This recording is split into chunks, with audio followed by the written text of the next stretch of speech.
Bonjour, nous sommes en 2021, nous sommes dans le site de l'Institut Docteur Angélique et dans une série de vidéos consacrées aux commentaires du livre des Actes des Apôtres. J'en suis rendu à la deuxième partie du chapitre 9 qui va nous permettre d'étudier l'utilité des signes, des miracles, des prodiges, de tout ce qui dispose à la conversion. Et pour bien comprendre ce texte, il faut d'abord se souvenir de quelques notions en théologie. La foi est un don de Dieu. Il faut s'en rendre compte. Pour croire en Dieu, pour avoir confiance en lui, il faut que Dieu donne une expérience mystique de sa présence. Il faut que l'on soit confronté à la réalité de Dieu qui est là autour de nous et qui nous protège. C'est la foi théologale. On fait confiance en Dieu parce que on croit Dieu. Et on aime Dieu à cause de cela, parce qu'il envoie un message qui est une bonne nouvelle. Pour se tourner vers la foi, il y a quelque chose seul qui peut le provoquer, c'est la venue du Saint-Esprit en nous. Et c'est ainsi que les Actes des Apôtres racontent que lors de la première prédication de Pierre à la Pentecôte, ils eurent le cœur transpercé. Ça veut dire une présence dans leur cœur qui était comme brûlante, comme un amour fervent, comme si quelqu'un était vraiment là. Et ils y croyaient, ils le sentaient, ils le ressentaient. Mais attention, la conversion n'est pas forcément par ce mode de ressenti. Disons que la plupart du temps, parce que nous sommes des êtres sensibles, nous sentons la présence de Dieu. Quelquefois, c'est une présence de Dieu dans l'intelligence. Pour les personnes les plus spirituelles, elles savent qu'il est là et elles ne le ressentent pas forcément. Ça, c'est beaucoup plus profond, hein, mais l'Esprit Saint s'adapte à ce que nous sommes. Donc voilà la cause de la conversion. Mais avant, il y a des choses qui sont dispositives, qui vont préparer la conversion. Et en particulier, ce qu'on appelle les signes, les miracles et les prodiges, ceci permet d'enlever l'obstacle qui consiste à dire « tu parles au nom de Dieu, mais qu'est-ce qui me dit que tu parles au nom de Dieu ?» Eh bien, quand un apôtre qui prêche Jésus-Christ accompagne sa prédication, soit par des signes, soit par des miracles, soit par des prodiges, l'obstacle de la non-crédibilité disparaît. C'est ainsi que les apôtres étaient comblés, en tout cas au début de l'Église, par ce genre de choses. Alors, justement, distinguons le signe, le prodige et le miracle. Le signe, c'est une coïncidence frappante, hein, quelque chose d'assez subjectif. Imaginons par exemple une personne qui prie de tout son cœur en demandant à Dieu s'il existe. Est-ce que celui qu'il a perdu, son père, sa mère, est vivant dans le paradis ? Et que, comme par hasard, la nuit suivante, il voit son père ou sa mère en rêve qui lui dit « Je suis vivant, et je pense à toi, et je suis heureux ». Il va prendre cela comme un signe très fort. Il se réveillera le matin. Si le songe a été très profond, il pourra le raconter aux autres qui n'en auront pas la preuve et qui diront peut-être qu'il a rêvé. Donc c'est subjectif, mais c'est très fort. Voilà ce que c'est un signe. Et puis, il y a ce qu'on appelle des prodiges. Un prodige, c'est un phénomène objectif pour le coup, c'est pas simplement subjectif comme le signe, mais qui pourrait s'expliquer par exemple, peut-être par une cause naturelle, par l'intervention d'un démon, peut-être d'un ange de Dieu, on ne sait pas. En tout cas, le phénomène n'est pas absolument, nécessairement applicable à Dieu. Et justement, dans le texte en question, nous avons quelque chose là qui peut-être pourrait ressembler à un prodige, quoique ça ressemble en fait aussi à un miracle. Mais comme le deuxième récit que je vais faire est un vrai miracle, alors voilà. Donc le texte, c'est à partir du verset 31 du chapitre 9. « Cependant, les églises jouissaient de la paix dans toute la Judée, la Galilée et la Samarie, et elles s'édifiaient et vivaient dans la crainte du Seigneur, et elles étaient comblées de la consolation du Saint-Esprit. » Ce qui se passe ici doit être dans les 2, 3, 4 premières années après la résurrection du Seigneur. Donc l'évangile ne s'est répandu encore que sur la terre d'Israël. Il a touché des Juifs et puis des gens qui étaient là, des prosélytes venant de Grèce et qui étaient attirés par le temple du Dieu unique. Toujours est-il que voilà ce qui se passe, c'est Pierre qui va être responsable par sa prière de ce prodige-là. Pierre, qui passait partout, descendit également chez les saints qui habitaient Lydda. Les saints, ça veut dire ceux qui ont la présence de l'Esprit Saint dans leur cœur. Hein. Ici, c'est un terme qui ne signifie pas les saints canonisés comme maintenant, mais tous les chrétiens qui vivent de la présence de Dieu. Et c'est vrai, la charité nous rend saints. Et la charité, c'est parce que l'Esprit Saint est dans notre cœur et qu'on le fréquente dans la prière. Il y trouva un homme du nom d'Énée qui gisait sur un grabat depuis 8 ans. C'était un paralytique. Toute la question maintenant, c'est de savoir pourquoi il est paralytique. Si nous avions le diagnostic, si par exemple il était paralysé parce que, étant tombé d'un échafaudage, sa moelle épinière est, mettons, tranchée ici, au milieu du dos, il est dans ce cas-là paraplégique. Si elle est tranchée plus haut, il est tétraplégique, ça veut dire qu'il ne peut même pas bouger les bras. Là, nous avons une cause matérielle, objective. Mais si par hasard, il est paralysé sur son lit parce qu'il a connu une grave dépression et que ça s'est répercuté, il n'a plus voulu se lever, il est resté comme ça. Et donc, comme une sorte de transfert de symptômes sur son corps, mais rien dans son corps n'est détruit. Un peu comme ce qu'on appelle l'hystérie. Alors dans ce cas-là, ce qu'il va subir comme guérison serait de l'ordre du prodige. Ça veut dire un phénomène qui n'implique pas objectivement une guérison. Si par contre, il y a la moelle épinière qui est tranchée, on serait de l'ordre du miracle parce qu'une moelle épinière ne repousse pas. Et donc voilà la suite de l'histoire.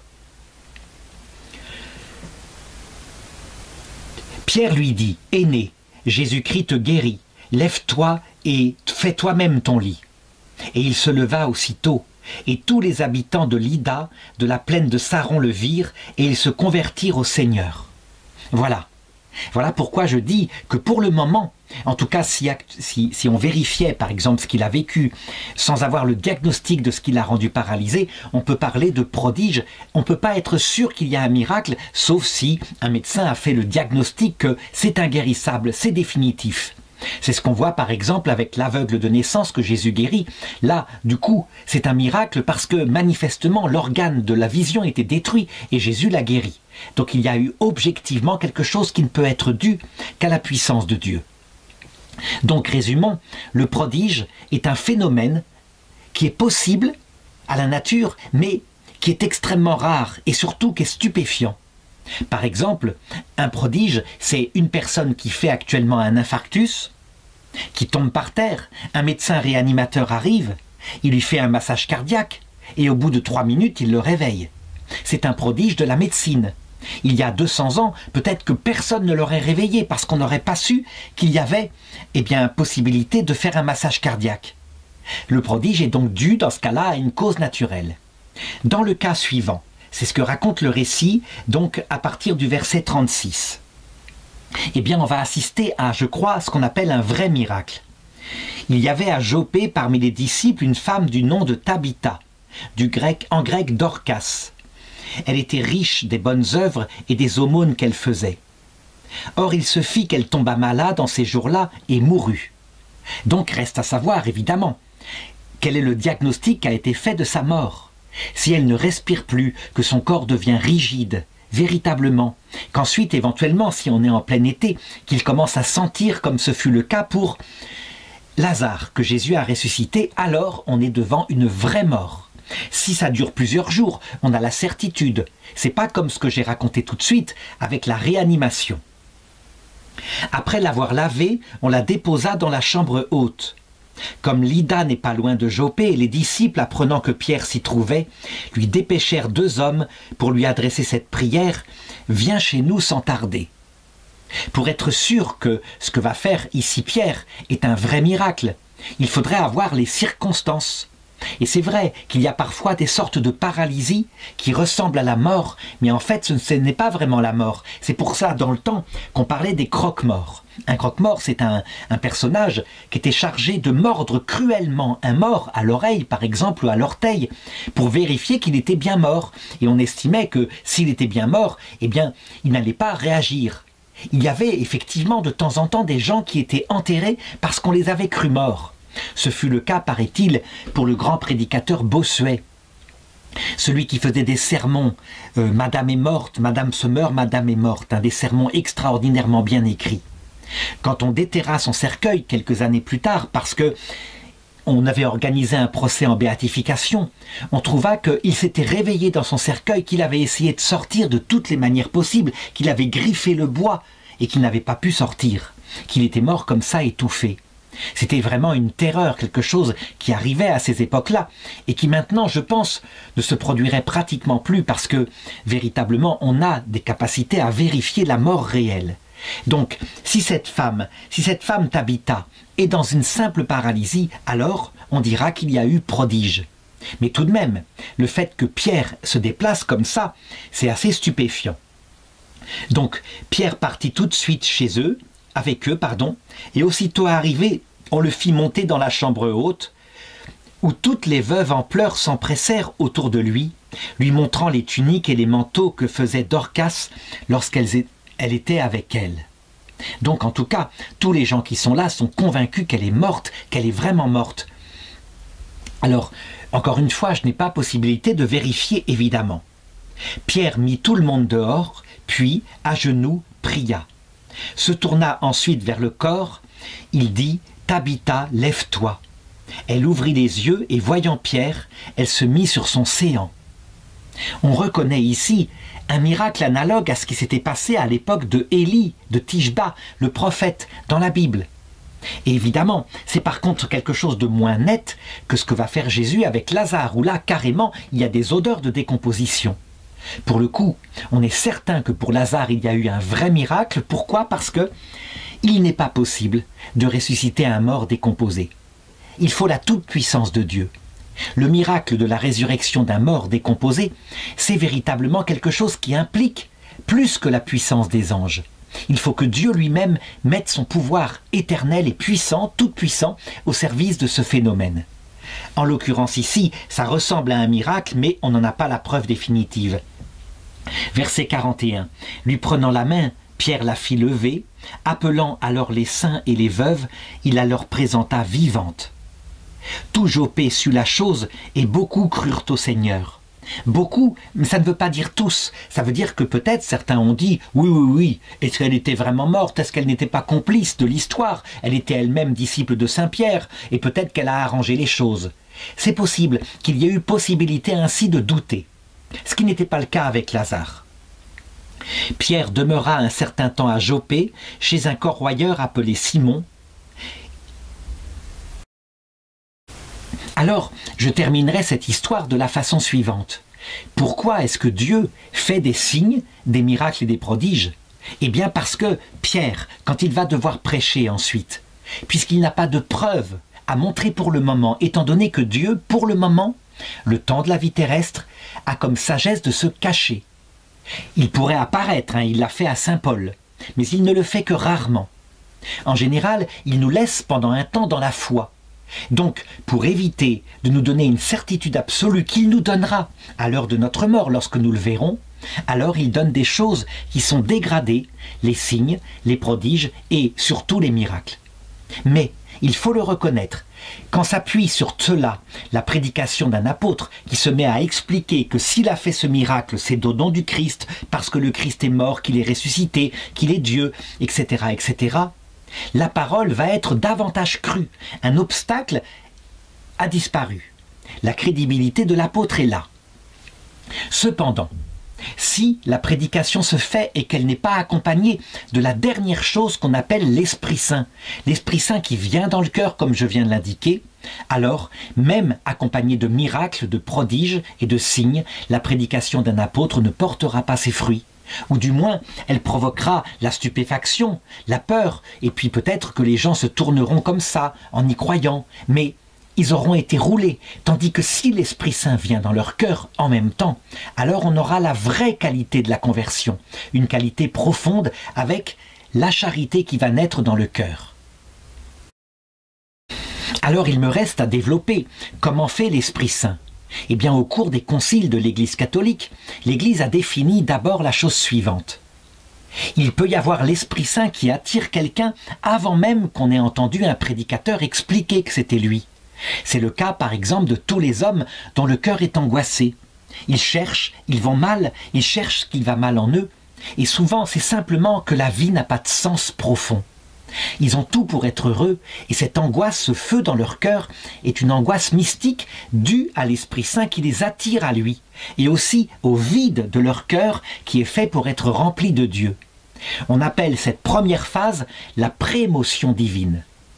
Et cette prémotion divine, évidemment, elle est source de terribles angoisses. Elle peut provoquer, même chez certains qui ne découvrent pas Dieu, mais qui la ressentent très fort, eh bien, une envie de se suicider, de mourir, parce que cette vie n'a pas de sens.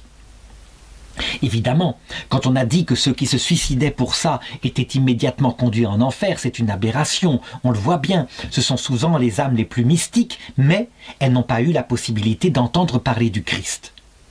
Deuxième étape, lorsque un prédicateur de l'Évangile arrive et qu'il explique que nous sommes faits pour Dieu, eh bien l'Esprit Saint peut venir dans le cœur de la personne et cette fois, ce n'est plus simplement une prémotion divine puisque la personne comprend ce qui lui arrive par la prédication de l'apôtre.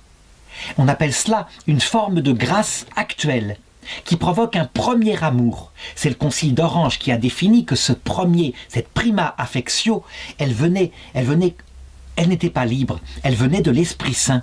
C'est avant même qu'on ait choisi l'Esprit Saint.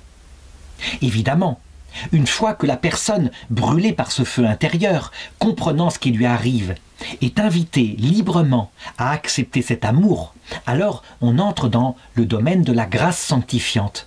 Ça veut dire que là, pour le coup, porté par la prémotion divine, porté par cette attraction de Dieu, porté par ce premier amour venant de l'Esprit Saint, la personne répond par un amour. Et c'est là que se crée l'alliance qu'on appelle la grâce sanctifiante. Ça veut dire que crée dans l'âme de la personne, en même temps qu'il l'attire à elle, la possibilité qu'elle se mette à l'aimer en le fréquentant, parce que l'Esprit Saint est descendu dans son cœur. Et avec cette grâce sanctifiante, va vivre tout l'organisme spirituel. La foi, parce que la personne croit que c'est Dieu qui est venu dans son cœur. La charité, parce que en ayant entendu ce que Dieu fait pour elle, elle accepte de l'aimer dans un cœur à cœur. On lui a dit que c'était l'Esprit Saint qui habitait en elle. On lui a dit que Dieu était amour. Elle ose l'aimer. Dans l'Ancien Testament, avant que la prédication n'enseigne ce que Jésus avait fait, lui le vrai Dieu, les gens n'osaient pas l'aimer dans le cœur à cœur parce qu'ils en avaient peur. Et donc, ils croyaient en lui, mais ils n'osaient pas rentrer dans la charité. Maintenant, c'est tout à fait possible. Et troisième chose, sortie de cette grâce sanctifiante, une espérance théologale qui leur faisait désirer de le rencontrer un jour, de le voir peut-être même dès cette terre, de leurs yeux, par un phénomène d'apparition qui viendrait maintenant, mais en tout cas d'attendre son retour dans la gloire, soit à l'heure de la mort, soit à la fin du monde. Donc voilà comment se passe la conversion. Et donc, même si à cette époque-là, on n'analysait pas les choses aussi nettement que maintenant, en les comparant à ce qui se passe dans l'amour humain, ça se passait réellement, simplement, de manière vitale. Et donc l'Église grandissait grâce à cela. Encore une question, certains se demandent, mais comment se fait-il qu'il n'y ait plus des miracles aussi nombreux qu'à cette époque-là? En réalité, il y en a. Il y en a des miracles à Lourdes, il y a aussi beaucoup de signes qui sont donnés subjectivement aux personnes. Mais, je dirais, ils sont moins nombreux parce que l'Église a déjà pris, je dirais, sa vitesse de croisière. Et donc, la foi peut être davantage enseignée par la prédication de ceux qui connaissent le Christ et par la venue directe de l'Esprit Saint dans le cœur. Cependant, si l'Esprit Saint voulait, par exemple, en Europe occidentale qui a connu une grande apostasie, tout d'un coup recréer l'Église, il pourrait fonctionner de la manière suivante, par exemple envoyer un apôtre qui ferait des miracles objectifs et qui serait célèbre, mais aussi il pourrait simplement augmenter l'angoisse dans le cœur des jeunes qui ne connaissent plus le Christ, et puis tout d'un coup envoyer un prédicateur de feu et l'Esprit Saint l'accompagnerait. Alors on verrait des gens en masse retourner à l'église mystérieusement et on verrait les analystes, ceux qui regardent de l'extérieur, dire c'est un phénomène sociologique, ils ont besoin de retrouver leurs racines. Ils ne comprendraient pas que en fait, en s'appuyant sur tout ce qui se passe dans le cœur, l'Esprit Saint fait ce qu'il veut et il peut faire maintenant des disciples à Jésus-Christ. Donc l'Esprit Saint s'adapte à chaque personnalité, à chaque époque. À notre époque, il aurait tendance à se cacher du côté des signes et des miracles, à ne pas en faire trop, parce que justement, la certitude qu'il est là, il veut la réserver de manière absolument démontrable pour l'heure de la mort, l'heure de son retour et pour la fin du monde. Pour le moment, il nous laisse dans une pastorale où il se cache. C'est volontaire. C'est afin de créer en nous un cœur plus humble, un cœur abandonné quelquefois, et donc un cœur qui, je dirais, se purifiera davantage en vue de la vie éternelle.